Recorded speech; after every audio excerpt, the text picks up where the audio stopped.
हम नागरिक शास्त्र में लेसन 6 राजनीतिक दल पढ़ेंगे। लोकतंत्र की अपनी इस यात्रा में हमने कई बार राजनीतिक दलों की चर्चा की है। कक्षा 9 में हमने देखा था कि लोकतांत्रिक शासन व्यवस्था को बनाने, संविधान रचने, चुनावी राजनीति और सरकार के गठन तथा संचालन में राजनीतिक दलों की भूमिका होती है। इस पाठ्यपुस्तक में हमने राजनीतिक दलों की सत्ता के बंटवारे के वाहक और लोकतांत्रिक राजनीति में सामाजिक समूहों की तरफ से मोल तोल करने वाले माध्यम के रूप में चर्चा की है। इस यात्रा को समाप्त करने से पहले आइए राजनीतिक दलों की प्रकृति और कामकाज के बारे में करीब से जानने की कोशिश करते हैं। खासकर अपने देश के राजनीतिक दलों के बारे में, हमें दलों की ज़रूरत क्यों है, लोकतंत्र के लिए कितने दलों का होना ज़रूरी है, बेहतर होता है। इसी संदर्भ में हम मौजूदा समय के राष्ट्रीय और क्षेत्रीय राजनीतिक दलों का परिचय देंगे। साथ ही यह देखने का प्रयास करेंगे कि राजनीतिक दलों के साथ क्या खामियां जुड़ी हैं और उन्हें दूर करने के लिए क्या किया जा सकता है। अगर राजनीतिक दल है तो उसमें कुछ न कुछ खामियां होंगी, उनका कुछ ऐसे गलत चीज़ें होंगी जिनको दूर करना ज़रूरी होगा।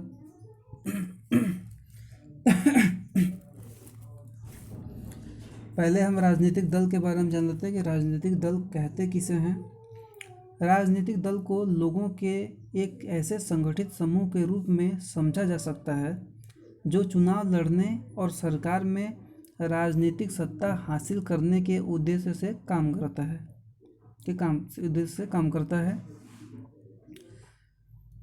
मतलब उनको चुनाव लड़ना है और राजनीतिक सत्ता हासिल करना, इसके उद्देश्य से वो काम करते हैं। समाज के सामूहिक हित को ध्यान में रखकर यह समूह मतलब जब जीत जाता है तो कुछ न कुछ नीतियाँ बनाता है और कार्यक्रम तय करता है।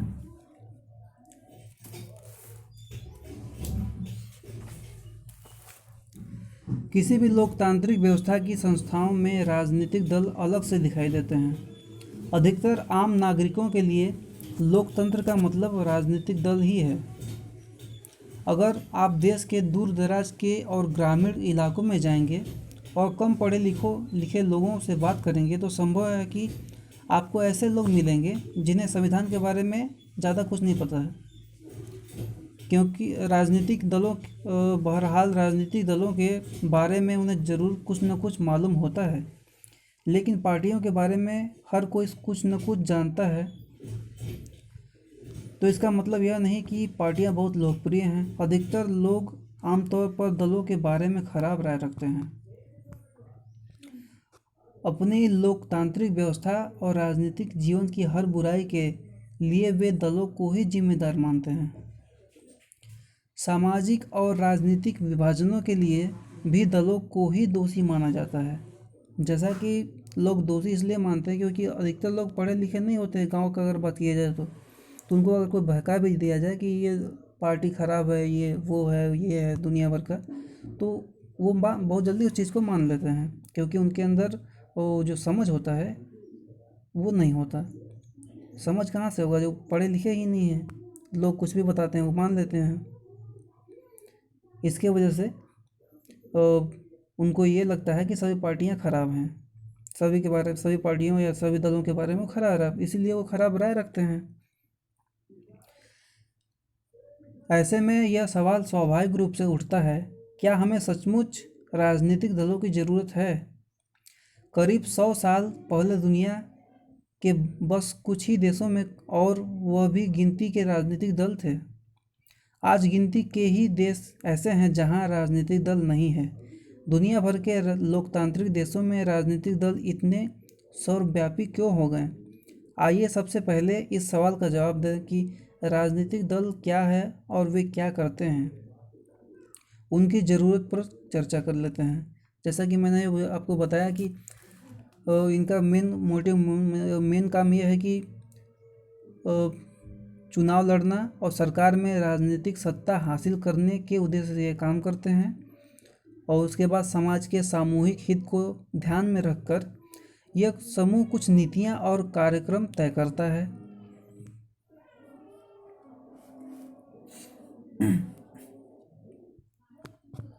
जैसा कि मैंने इसमें आपको बताया था कि राजनीतिक दल के 3 प्रमुख हिस्से हैं। नेता, पहला नेता होता है, दूसरा सक्रिय सदस्य होता है और तीसरे समर्थक होते हैं।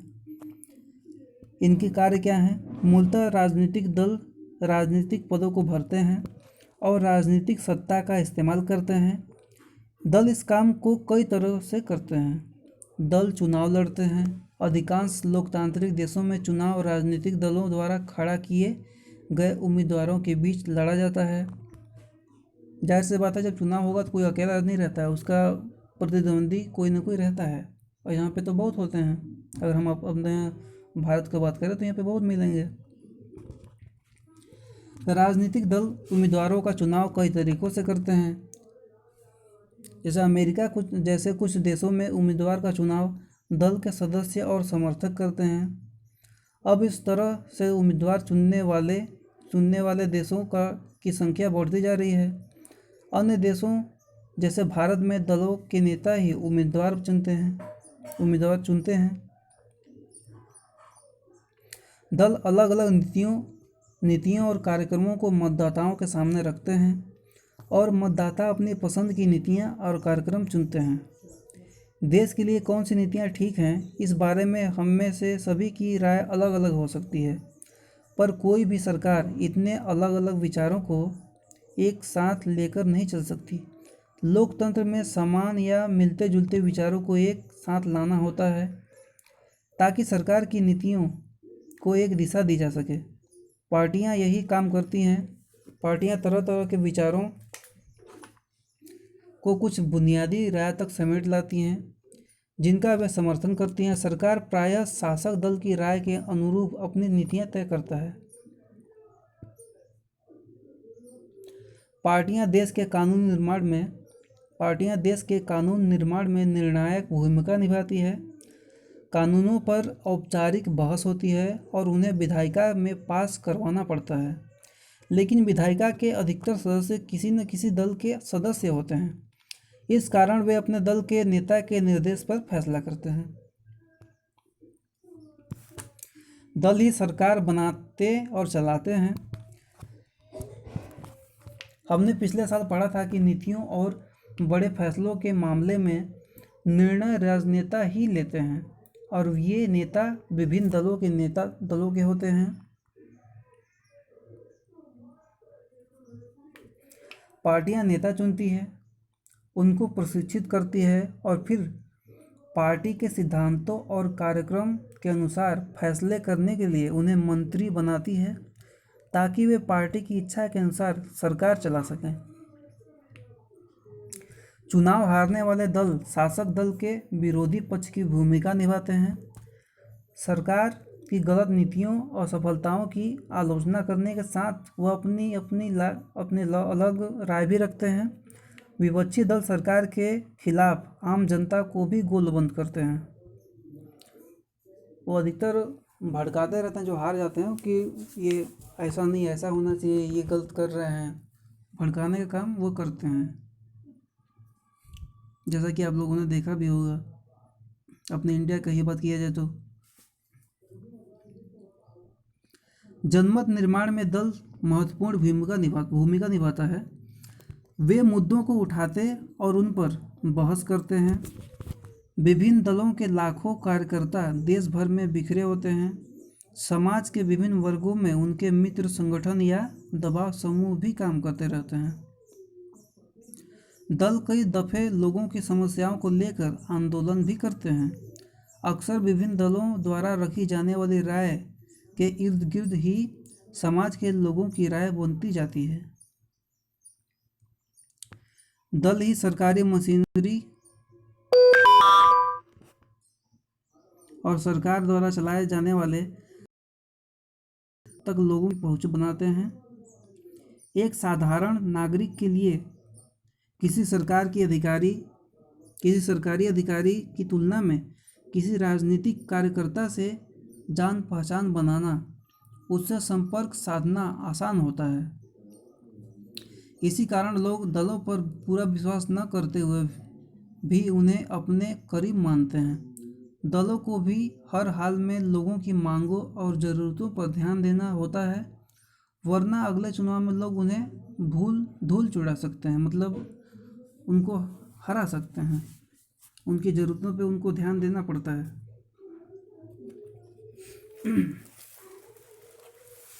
इसमें और जान लेते हैं हम लोग इम्पोर्टेंट चीज़ें।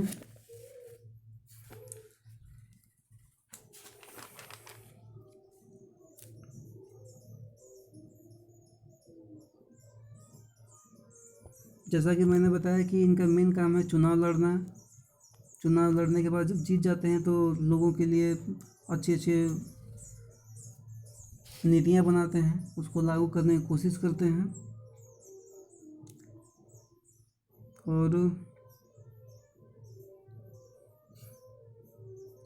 इसमें एक क्वेश्चन है, दलीय व्यवस्था के विभिन्न प्रकारों का विस्तार पूर्वक वर्णन। इसमें राजनीतिक दल लोकतंत्र की एक अनिवार्य शर्त है। अलग अलग देशों में इन राजनीतिक दलों की अलग अलग संख्या पाई जाती है। इस आधार पर 3 प्रकार की दलीय व्यवस्थाएं पाई जाती हैं। दलीय व्यवस्थाएं 3 प्रकार की पाई जाती हैं। एक दलीय व्यवस्था में क्या है, जिन देशों में सिर्फ एक ही दल को सरकार बनाने और चलाने की अनुमति है, उन देशों में एक दलीय व्यवस्था पाई जाती है। चीन में सिर्फ कम्युनिस्ट पार्टी को शासन करने की अनुमति है। हालांकि कानूनी रूप से वहाँ भी लोगों को राजनीतिक दल बनाने की आज़ादी है, पर वहाँ की चुनाव प्रणाली सत्ता के लिए स्वतंत्र प्रतिद्वंद्विता की अनुमति नहीं देती। इसलिए लोगों को नया राजनीतिक दल बनाने का कोई लाभ नहीं दिखता। किसी भी लोकतंत्रीय व्यवस्था के लिए कम से कम 2 दलों का होना आवश्यक है। वहाँ पे सिर्फ एक दलीय व्यवस्था है, उनका मन जो भी करे, लोग कितना आवाज़ उठाएंगे, कोई फायदा होगा नहीं। द्विदलीय व्यवस्था, इसके बारे में जान लेते हैं। कुछ देशों में सत्ता आमतौर पर 2 मुख्य दलों के बीच बदलती रहती हैं। वहाँ अनेक दूसरी पार्टियां हो सकती हैं, वे भी चुनाव लड़कर कुछ सीटें जीत सकती हैं, पर सिर्फ 2 ही दल बहुमत पाने और सरकार बनाने के प्रबल दावेदार होते हैं। जैसे अमेरिका और ब्रिटेन में ऐसी ही 2 दलीय व्यवस्था है। यहाँ पे 2 दलीय व्यवस्था है, लेकिन सिर्फ 2 दलीय ही रहेंगे, वही दावेदार कर सकते हैं। लास्ट है बहुदलीय व्यवस्था, ये तीसरा है। जब अनेक दल सत्ता के लिए होड़ में हों और 2 दलों से ज़्यादा के लिए अपने दम पर या दूसरों से गठबंधन करके सत्ता में आने का ठीक ठाक अवसर हो तो इसे बहुदलीय व्यवस्था कहते हैं।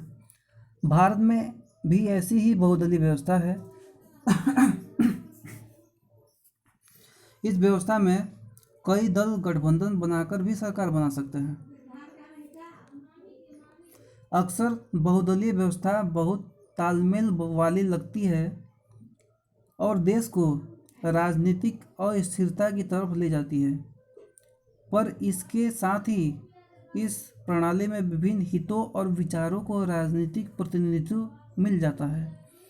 दलीय व्यवस्था का चुनाव करना किसी देश के हाथ में नहीं है, यह एक लंबे दौर के कामकाज के बाद खुद विकसित होती है। जैसा मैंने बताया कि एक दलीय व्यवस्था में चीन की कम्युनिस्ट पार्टी देखेंगे आप, जिसमें लोग कितना भी कर लें कुछ फ़ायदा होने वाला नहीं है। ये एक पार्टी अगर शासन चला रहा है, उसमें राज कर रहा है, तो जैसा मन करे वैसा करे। लोगों को अगर कुछ बोलेंगे भी तो असर नहीं पड़ेगा, या उनका कोई काम नहीं होने वाला, अपने मर्जी का। द्विदलीय व्यवस्था, इसमें जैसे कि मैंने बताया कि अमेरिका और ब्रिटेन हैं, इसमें सिर्फ 2 दलीय व्यवस्था ही है। लेकिन एक हमारा भारत है, जहाँ पे भारत है, पाकिस्तान है और नेपाल है, जहाँ पे बहुदलीय व्यवस्था है। यहाँ पे अच्छा है कि बहुत दल के लोग खड़े हो सकते हैं और जो जीतेगा वो अपना काम करेगा, और लोग यहाँ पे कुछ गलत होगा तो बोल भी सकते हैं, उसके खिलाफ आंदोलन भी कर सकते हैं। आगे देख लीजिए। और किसी भी राजनीतिक दल के गुण क्या होते हैं? राजनीतिक दल समाज के सामूहिक हितों को ध्यान में रखकर कुछ नीतियां और कार्यक्रम बनाते हैं। जैसा कि मैंने बताया कि जीतने के बाद ये कुछ सामाजिक सामूहिक हितों को ध्यान में रखकर नीतियां और कार्यक्रम बनाते हैं। दल लोगों का समर्थन पाकर चुनाव जीतने के बाद उन नीतियों को लागू करने का प्रयास करता है। दल किसी समाज के बुनियादी राजनीतिक विभाजन को भी दर्शाते हैं। दल समाज के किसी एक हिस्से से संबंधित होता है, इसलिए इसका नज़रिया समाज के उस वर्ग विशेष की तरफ झुका होता है।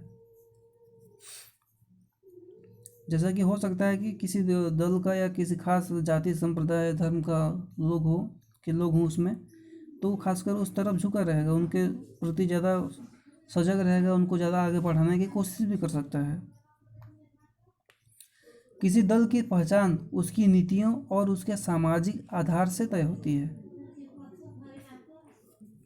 मतलब दल कोई भी होगा जो जीतता है, घुमा फिरा के एक ही बात कहा जाएगा कि उनकी नीतियाँ और सामाजिक आधार पर जो तय होती हैं, जो बनाते हैं समाज के लिए कि उनके लिए क्या क्या अच्छा किया जाए कि वो आगे बढ़े, समाज के लोग, हमारा देश आगे बढ़े। तो जो भी उसमें दल सही होता है, अगर वो जीत जाता है तो सही है।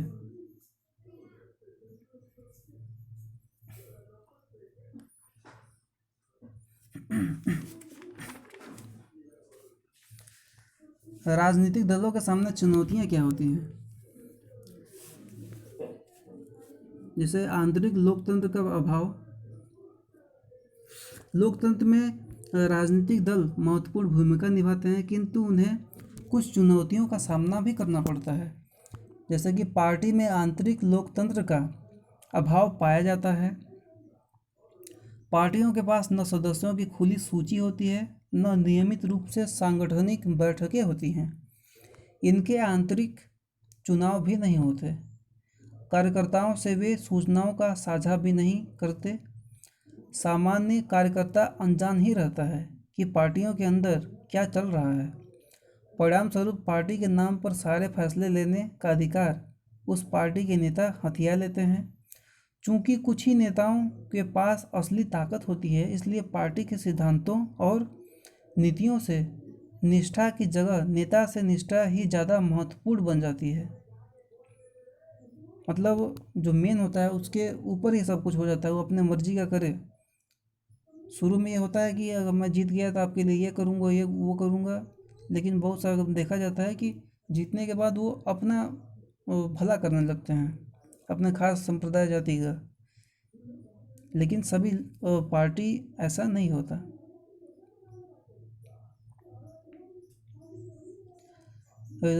दलों के जो नेता होते हैं वे अनुचित लाभ लेते हुए अपने नज़दीकी लोगों और यहाँ तक कि अपने ही परिवार के लोगों को आगे बढ़ाते हैं।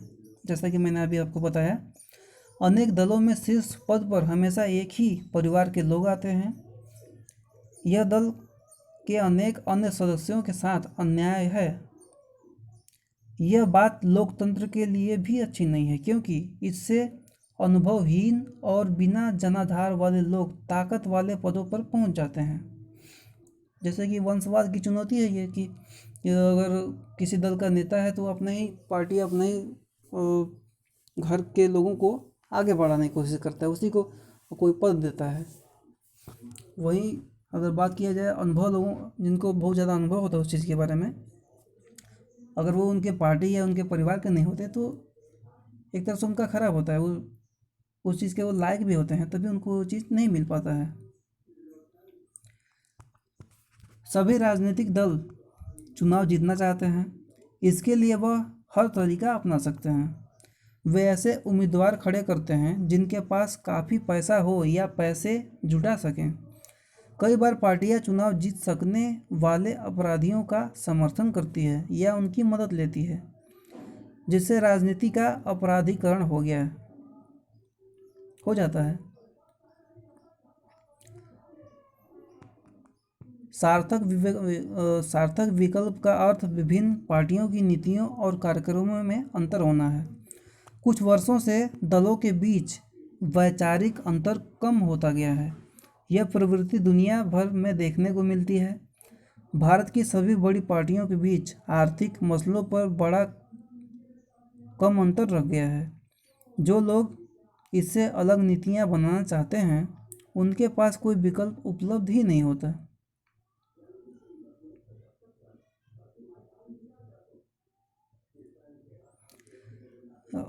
राजनीतिक दल अपना कामकाज बेहतर ढंग से कर सके इसके लिए उन्हें मजबूत बनाने के कुछ सुझाव जान लेते हैं। भारत में राजनीतिक दलों और उसके नेताओं को सुधारने के लिए हाल में जो प्रयास किए गए हैं या जो सुझाव दिए गए हैं उनके बारे में हम लोग चर्चा कर लेते हैं। विधायकों और सांसदों को दल बदल करने से रोकने के लिए संविधान में संशोधन किया गया। निर्वाचित प्रतिनिधियों के मंत्री पद या पैसे के लोभ में दल बदल करने में आई तेजी को देखते हुए ऐसा किया गया। नए कानून के अनुसार अपना दल बदलने वाले सांसद या विधायक को अपनी सीट भी गंवानी पड़ेगी। इस कानून से दल बदल में कमी आई। उच्चतम न्यायालय ने पैसे और अपराधियों का प्रभाव कम करने के लिए एक आदेश जारी किया। इसके द्वारा चुनाव लड़ने वाले हर उम्मीदवार को अपनी संपत्ति का और अपने खिलाफ चल रहे आपराधिक मामलों का ब्यौरा एक शपथ पत्र के माध्यम से देना अनिवार्य कर दिया गया। इस नई व्यवस्था से लोगों को अपने उम्मीदवारों के बारे में बहुत सी पक्की सूचनाएं उपलब्ध होने लगी। जब पक्की सूचनाएं उपलब्ध होने लगेंगी तो वो जान सकेंगे कि कौन पार्टी में खड़ा हुआ है, वो कोई क्रिमिनल तो नहीं है, कोई अच्छा व्यक्ति है या कोई खराब व्यक्ति है। चुनाव आयोग ने एक आदेश के जरिए सभी दलों के लिए सांगठनिक चुनाव कराना और आयकर का रिटर्न भरना जरूरी बना दिया। दलों ने ऐसा करना शुरू कर भी दिया है, पर कई बार ऐसा सिर्फ खाना पूर्ति के लिए होता है। कुछ अन्य कदम जो राजनीतिक दलों में सुधार के लिए हो सकते हैं वो हैं राजनीतिक दलों के आंतरिक कामकाज को व्यवस्थित करने के लिए कानून बनाया जाना चाहिए। सभी दल अपने सदस्यों की सूची रखें, अपने संविधान का पालन करें, सबसे बड़े पदों के लिए खुले चुनाव कराएं। राजनीतिक दल महिलाओं को एक खास न्यूनतम अनुपात में जरूर टिकट दें, महिलाओं को भी उनमें टिकट दिया जाए, अवसर दिया जाए। इस प्रकार दल के प्रमुख पदों पर भी औरतों के लिए आरक्षण होना चाहिए। चुनाव का खर्च सरकार उठाए। सरकार दलों को चुनाव लड़ने के लिए धन दे। राजनीतिक दलों पर लोगों द्वारा दबाव बनाया जाए। यह काम पत्र लिखने, प्रचार करने और आंदोलन के जरिए किया जा सकता है। यदि दलों को लगे कि सुधार न करने से उनका जनाधार गिरने लगेगा तो इसे लेकर वे गंभीर होने लगेंगे। सुधार की इच्छा रखने वालों का खुद राजनीतिक दलों में शामिल होना। राजनीतिक दलों ने अभी तक इन सुझावों को नहीं माना। अगर इन्हें मान लिया जाए तो संभव है कि इनमें कुछ सुधार हो जाएगा। इसमें हम लोगों ने ये जाना कि वंशवाद के चलते उसी पार्टी के, अगर कोई पार्टी का मेन जो हेड है वो अपने ही परिवार के लोगों को आगे बढ़ाता है और जो अनुभव लोग जिनके पास अनुभव है उनको नहीं बढ़ाता है। मतलब अपना ही वो भला करता रहता है। अगर जीत जाता है तो अपना ही भला करने में लगा रहता है और उसमें वो अपराधी लोगों का साथ भी ले लेता है उनके। जैसा कि मैंने बताया कि कई बार पार्टियां चुनाव जीत सकने वाले अपराधियों का समर्थन करती है और उनकी मदद भी करती है कि वो ज़्यादा ऐसा लगता है कि वो जीत सकता है तो उनका समर्थन करती है। लेकिन जैसा कि मैंने बताया कि न्यायालय के द्वारा, उच्चतम न्यायालय के द्वारा अपराधियों का काम उन पर मतलब ये कहा गया कि उनको एक आदेश जारी किया गया कि चुनाव लड़ने से पहले हर उम्मीदवार को अपनी संपत्ति का और उसके खिलाफ चल रहे आपराधिक जो मामले हैं उसका एक ब्यौरा उन्हें देना पड़ेगा, शपथ पत्र के माध्यम से सबको देना पड़ेगा, ताकि जो भी उनको वोट दें वो जान सके, या वोट देने से पहले वो जान सके कि ये कौन खड़ा है, इसका बैकग्राउंड क्या है, अच्छा इंसान है या ख़राब इंसान है, ये हमारे लिए अच्छा कुछ कर सकता है या सिर्फ अपना ही काम करेगा। इसमें हम लोगों ने ये भी जाना कि महिलाओं को भी इसमें टिकट देना चाहिए, ताकि वो अच्छी भागीदारी कर निभा सकें और चीज़ों को और अच्छी तरह से कर सकें।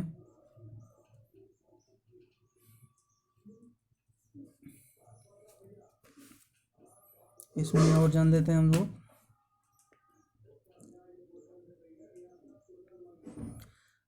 एक क्वेश्चन है, राष्ट्रीय और प्रांतीय दलों में अंतर।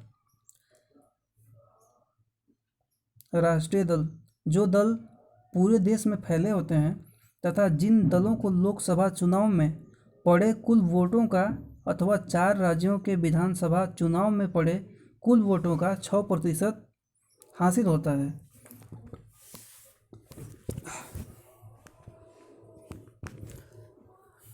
और लोकसभा के चुनाव में कम से कम 4 सीटों पर जीत दर्ज करता है, उन्हें राष्ट्रीय दल कहते हैं। वही प्रांतीय दल का बात किया जाए तो प्रांत का मतलब राज्य होता है। प्रांतीय दल, जब कोई दल राज्य विधानसभा के चुनाव में पड़े कुल मतों का 6% या उससे अधिक हासिल करता है और कम से कम 2 सीटों पर जीत दर्ज करता है, तो उसे प्रांतीय दल कहते हैं।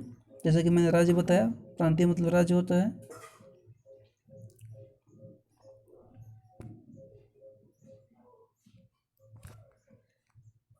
शासक दल और विरोधी दल के बारे में भी मैंने आपको बताया था कि जो दल चुनाव जीत जाता है वो सरकार बनाता है और सत्ता में आकर देश का शासन चलाता है।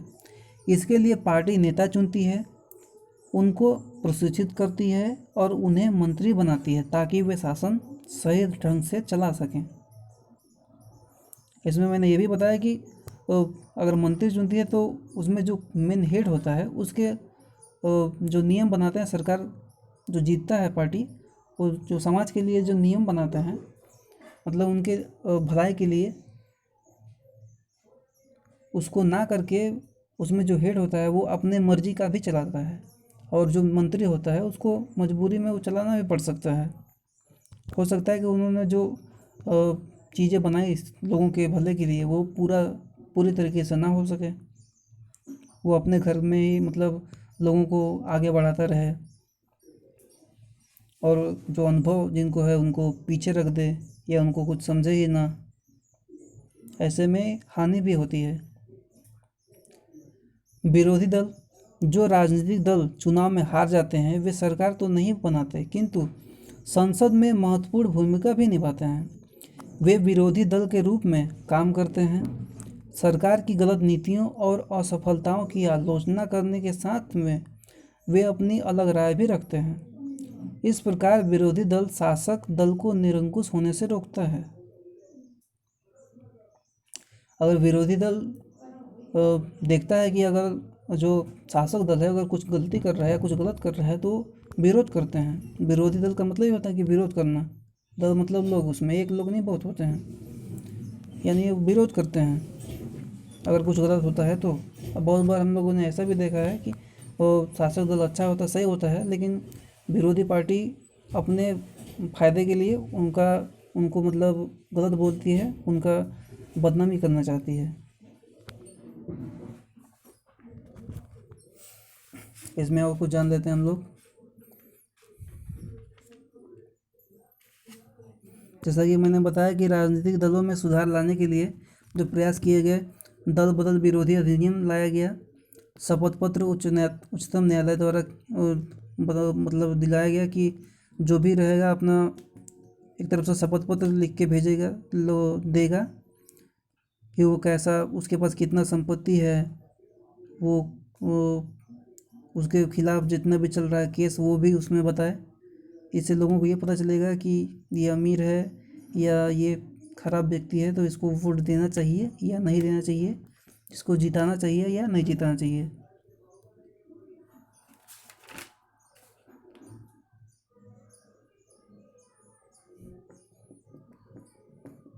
और इसमें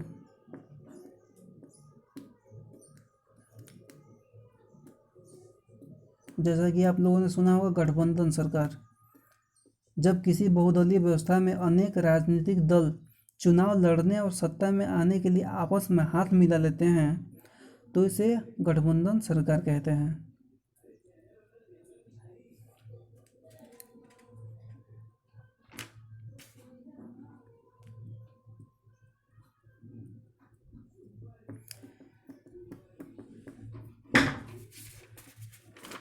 अभी के लिए इतना ही।